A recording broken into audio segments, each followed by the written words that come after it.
के पास लौट करके आई है और इनके पिता का नाम था जरासंध, यानी कि ये कंस के ससुर हैं। जरासंध बहुत शक्तिशाली था, बलवान था। महाभारत का इतना विराट युद्ध हुआ, उस संपूर्ण महाभारत के युद्ध में 21 अक्षौहिणी सेना थी, पर इस अकेले जरासंध के पास में 23 अक्षौहिणी सेना थी। मथुरा पर आक्रमण कर दिया। बलराम जी ने कहा कि कन्हैया, जो है जरासंध ने मथुरा पर आक्रमण कर दिया, नाना जी फौज लेकर के आ गए हैं युद्ध करने के लिए। कन्हैया बोले चलो हम भी किसी से कम हैं। भयंकर युद्ध हुआ और सारी सेना को प्रभु ने नष्ट कर दिया, जरासंध को जीवित छोड़ दिया है। एक बार नहीं, दो बार नहीं, 17 बार आक्रमण किया है जरासंध ने मथुरा पर। अब की बार पुनः ये अपनी सेना लेकर के आ गए तो कन्हैया कहते हैं कि इस बार हम युद्ध नहीं करेंगे। दाऊ भैया बोले क्षत्रियों का कार्य होता है युद्ध करना, और आप कहते युद्ध नहीं करेंगे। इतनी बार से तो युद्ध किया, बार बार जरासंध को जीवित छोड़ दिया, एक ही बार में मार दिया होता तो ये बार बार युद्ध क्यों करना पड़ता। तो कन्हैया कहते हैं दाऊ भैया, हमारी बातों को समझना इतना आसान है क्या? हमने जरासंध को जानबूझ करके जीवित छोड़ा, पता है क्यों? क्योंकि दुष्ट व्यक्ति दुष्ट का ही संग करता है।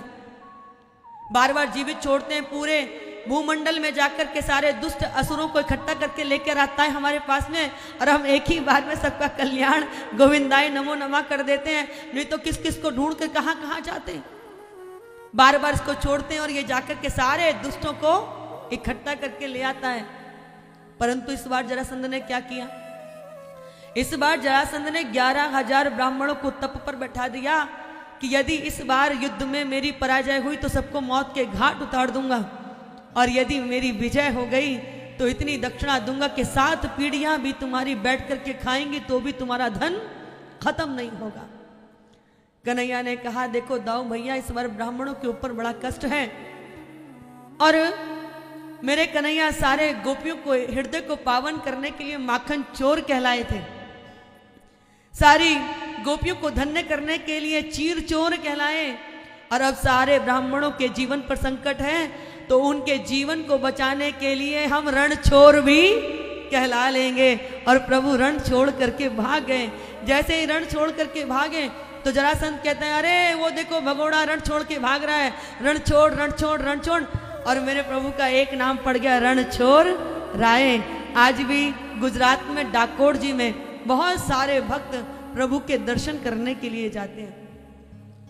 अब जैसे ये रण छोड़ करके भागे, जरासंध ने सैनिक पीछे लगा दिए, तो प्रभु ने एक ही ऐसी छलांग मारी जल में कि देखते ही देखते विश्वकर्मा जी ने समुद्र में ही स्वर्ग से बैकुंठ से भी सुंदर द्वारिका का निर्माण कर दिया है।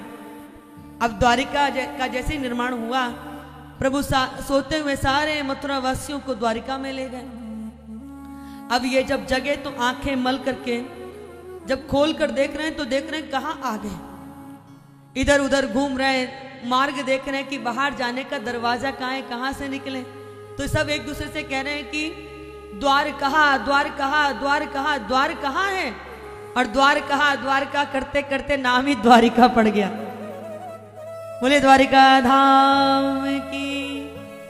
और आप तो भाग्यशाली हो, चाहे शहर की दिल्ली की ही बड़ी कॉलोनी हो द्वारिका, लेकिन मुंह से तो प्रभु के धाम का ही नाम निकलता है।